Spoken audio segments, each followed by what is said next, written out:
You are at the grocery store, cart half full. You stop in front of a shelf and stand there looking at a bottle of wine that costs 3 times more than the one you normally buy. You are not thirsty. You are not even going to open that bottle this week, but you stand there looking, and for a moment before deciding whether or not to put it in the cart, you feel something that is not hunger, not need, not anticipated pleasure. It is a diffuse tension, a voice that says, "You deserve the best," or another voice that says, "You have not made it there yet." The two voices say different things, but they produce the same effect. You keep staring at the bottle as if the answer to something were inside it. You do not know exactly what you are looking for. And that is the point. This is not your weakness. It is not immaturity. It is not a lack of self-knowledge. This is the default state of anyone functioning normally within a system that was designed with one single silent assumption: that you are never enough, that what you have is never enough, that what you want will never be enough. The system does not need to actively convince you of this. It only needs you to never stop and question it, and most people never stop. Think about the last 3 things you bought, not out of immediate physical necessity, but because you wanted them. Not because you needed them, because you wanted them. Now think about how long the satisfaction lasted after each of those purchases. A week, 3 days, the time it took to take them out of the packaging. There is a pattern there. It is not coincidence. It is not your failure to appreciate what you have.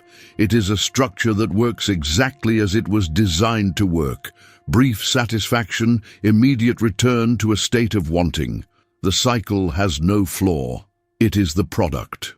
What nobody taught you, not at school, not in your family, not anywhere that had any real interest in teaching you, is that there is a radical philosophical difference between desiring and being programmed to desire, between wanting something that emerges from you and wanting something that was installed in you by mechanisms you never chose and have probably never examined. There is a difference between the desire that comes from within and the desire that comes from outside, dressed as within. And as long as you do not know how to tell them apart, you will keep standing in the grocery store, in front of the shelf, feeling that nameless tension, thinking the problem is yours. It is not.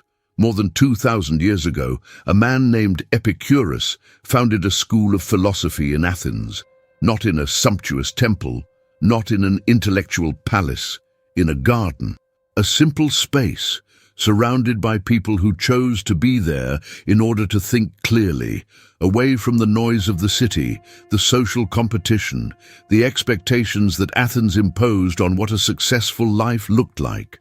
Epicurus became known in history through a mistaken association.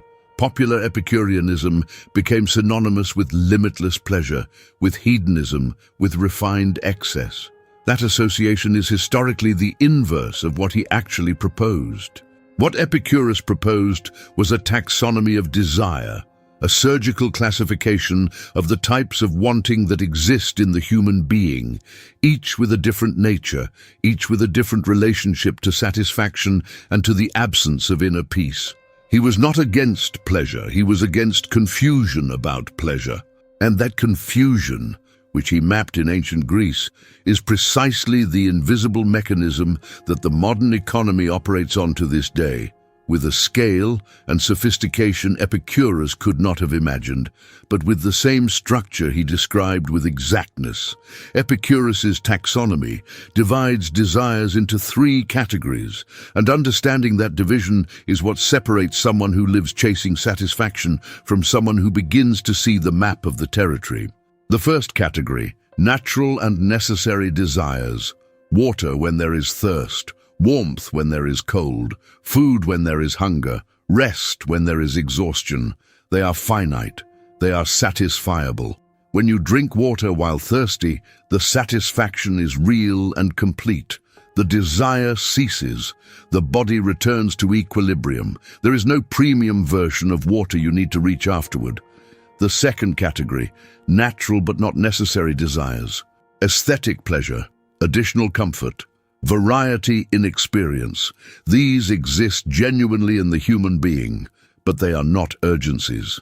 They can be appreciated without their absence causing real suffering. The third category, and here lies the core of the diagnosis: unnatural and unnecessary desires. These do not emerge from the body. They do not emerge from any real need.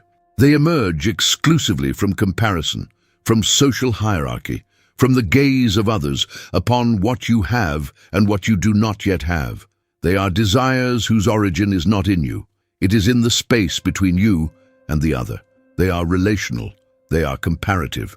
And they have one unique property: they are structurally unsatisfiable. Because the moment you satisfy them, the point of comparison moves. There is always another level. There is always someone above. There is always the next tier. Epicurus called these desires kenodoxia, empty opinions, desires without real substance, cultural constructs that human beings confuse with legitimate needs because nobody ever offered them the distinction. Modernity did not invent this third type of desire. Epicurus could already see it operating in Athens. What modernity did was something far more sophisticated. It deliberately erased the distinction between the categories. It fused all three types into a single vocabulary called wanting. It made it appear natural, universal, and inevitable that human beings desire without limit. Because if that distinction were clear, the entire engine would stop. An economy based on perpetual consumption cannot exist if people know how to distinguish what they need from what was manufactured for them to want. Clarity 1. The emptiness that does not come from absence. You feel that something is missing, but when you examine what is missing, you cannot name it with precision. It is not hunger, it is not cold, it is not physical pain. It is a diffuse incompleteness, a state of being mildly unsatisfied that persists regardless of what you add to your life. Epicurus identified this state as the hallmark of kenodoxic desire operating. It is impossible to fill with substance what was manufactured with emptiness. You cannot fill a gap that was designed to remain a gap. What you feel is not a signal that something real is missing. It is the correct functioning of a mechanism that needs you to keep feeling that something is missing. Clarity 2. The finish line that moves. There is a pattern that anyone can verify in their own history. There is a moment before every achievement when you think, when this happens, it will be different. When you have the bigger house, when the trip has been taken, when the account reaches that number, when the project is done. When? And then the moment arrives. And for a brief period, hours, days, rarely weeks, there is something that resembles satisfaction. And then the horizon moves. The new reference installs itself, and you are once again standing before some future when. This is not ingratitude. It is not an inability to appreciate. It is the geometry of the third category desire. The finish line is a moving element of the design, not a fixed destination. The system did not fail to bring you satisfaction. It worked exactly as it was designed. Clarity 3. The desire that is not yours. There is an experience that almost nobody examines with honesty. Identifying within what you want, what genuinely came from within and what came from outside.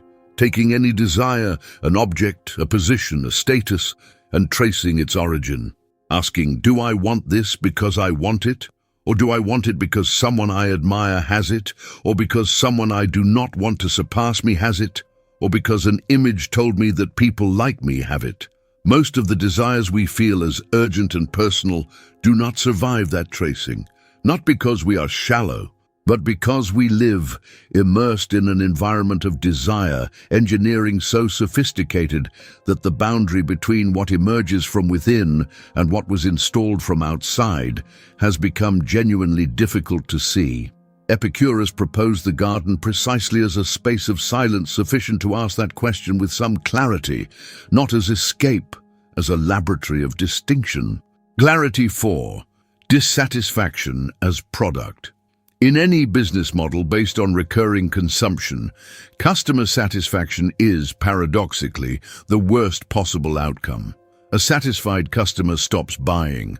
Moderate and continuous dissatisfaction, the kind that is not intense enough to generate revolt, but sufficient to generate new movement toward the next purchase, is the ideal state for the system. The advertising industry does not sell products.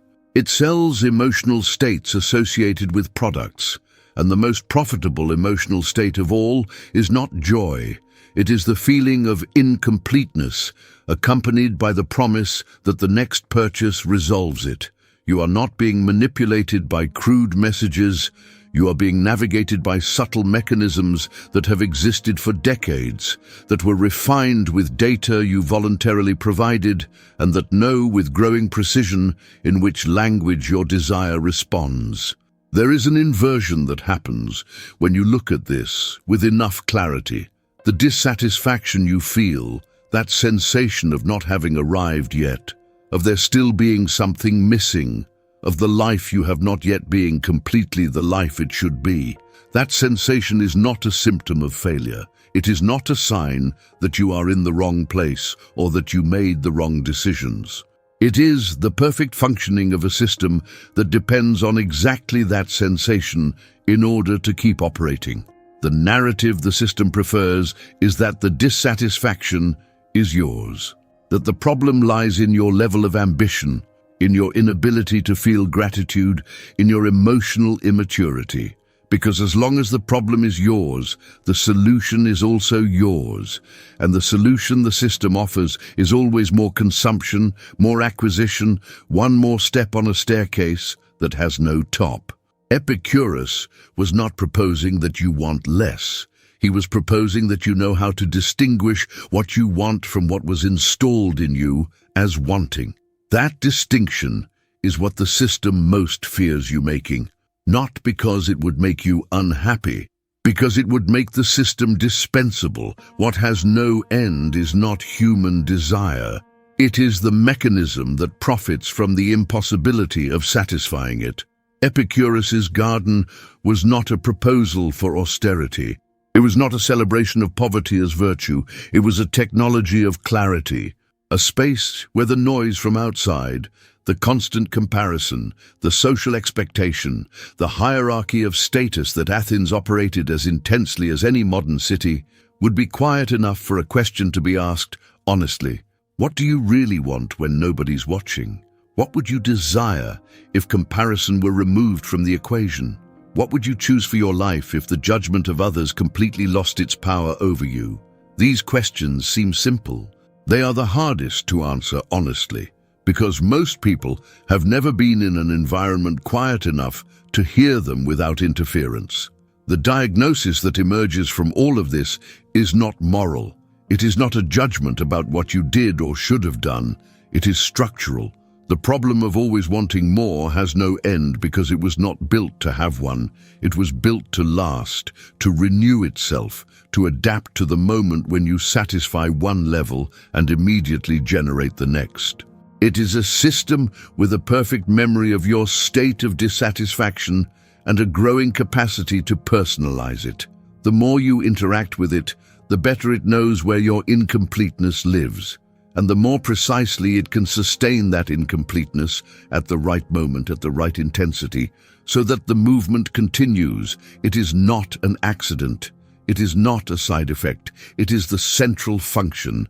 And now you are standing before something that has no simple resolution. Because Epicurus did not offer a list of steps, he offered a question, and I am not going to offer a list either. What remains of your desire when you carefully and honestly remove everything that was installed without your consent? The desire that remains after that filtering, that perhaps is the only one that truly belongs to you. Perhaps it is small. Perhaps it is surprisingly simple.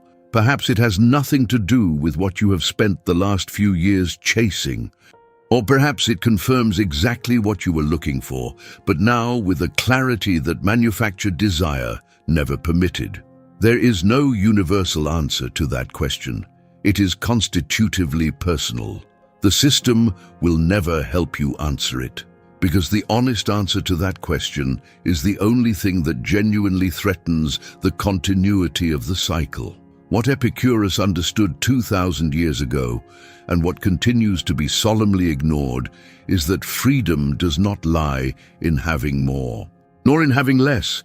It lies in knowing, with a clarity that cannot be bought, what you really want. This resolves nothing. It promises no peace. It guarantees no satisfaction. But it does one thing the system never did for you. It returns the question to where it always should have been.